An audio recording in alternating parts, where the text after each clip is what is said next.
So these past 2 days I've been playing the Street Fighter 6 World Tour mode, and to those unfamiliar, it's basically just the story mode of the game that has been heavily praised ever since it came out. Now, I actually think they did a great job at adapting basically just the core structure of an open world, teaching you lessons as you play the game. Just all of that, I think it's great. Now, the actual story portions themselves, don't expect to get your mind blown. You're not gonna be like reading Monster or watching The Sopranos or something like that over here.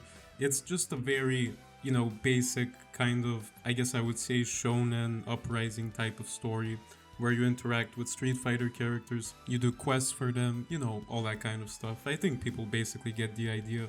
And as you watch the gameplay footage as I'm describing, I think you're just gonna get like an even better picture of what it basically is.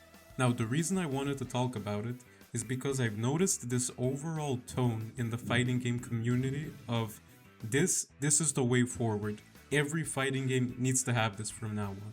Now, if you look at the Steam charts of the game, which I already know my fellow 4chaners who go on V are already gonna start typing the ban all chart friends, we can't allow this, just shut up, don't look at the numbers. That kind of thing, but I mean, all jokes aside, I do think it's a very shitty metric to do that, but it is a very good argument that yes, people have gotten both casual and serious players to stay, and the World Tour mode, I mean, undoubtedly has something to do with that. I don't know if Capcom has ever done an official survey how much it has affected it, but what they have done surveys on is just the overall player base. It's very young compared to other fighting games, so basically it is doing wonders, I would say. It is a very good mode for casual players. I do agree with this. However, here is where my problems begin to arise. So first off, there is a severe late game grind and level spike in this. So basically, as you approach the final chapters, and especially the DLC master missions, enemy health bars and damage outputs, I think spiking would be an understatement. They basically start getting very high. And now they do this, obviously, because the game wants to compensate by making you grind, get XP, gear, upgrades, all of this kind of thing. They want you to basically, stay hooked, increase play time of the game, all of these aspects, which I understand. And I mean, it's not like the most terrible thing, because if someone is playing World Tour mode, most of the time they are more interested in this single player content. So I guess it's not the worst thing in the world, but it definitely could be done better. The best way to put it into words why it bothers me is when people give that shitty argument of, oh, it's a kid's cartoon, why do you care? The reason I'm comparing it to that is because it feels like they're saying, oh, it's, the single player content, who cares for that, just let the single players have that, dog shit basically. So that's why I think it's a really, really bad solution, and if they're already gonna have this, you might as well put in the effort, which is basically what my whole point in this video is gonna boil down to. And that thing, I would say, is just this overall unsustainability I feel with this approach they're taking. So now, an even bigger issue I would say is that the World Tour eventually just teaches you how to play the game incorrectly.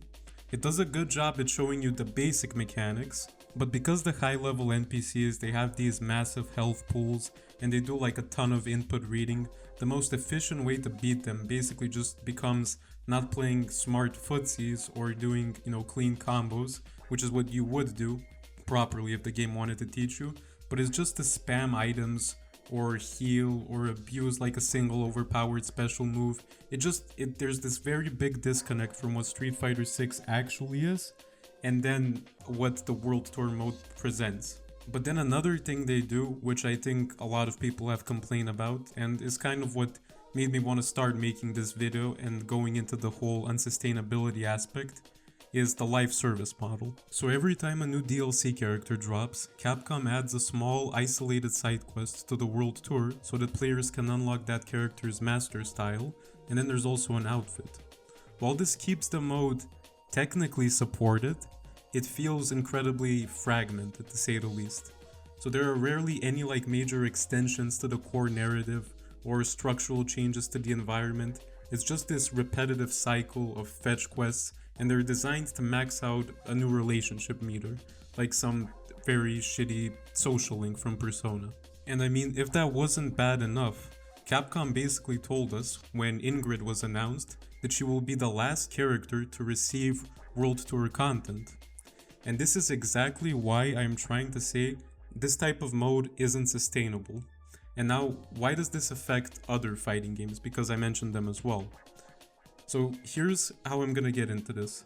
Imagine how Capcom is basically one of the biggest companies around in the video game industry, and they are already having trouble keeping up this whole World Tour model.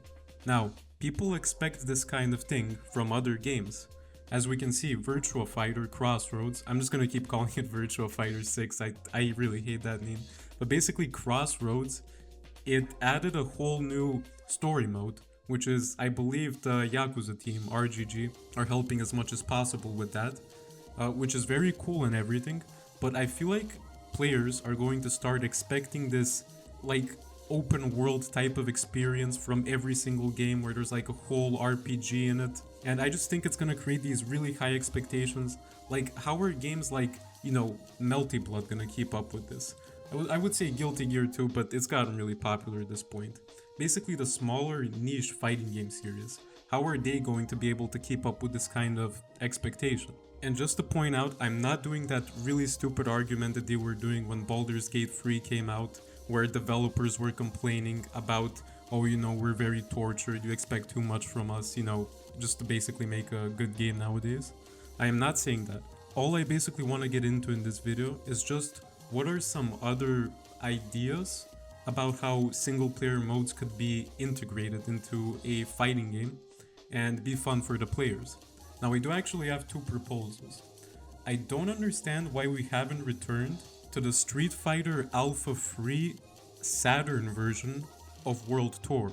Now, I know I kind of dropped a bombshell there, like, why would I bring up the Saturn version of Alpha Free when, the PSP, the Max version is kind of like the definitive one?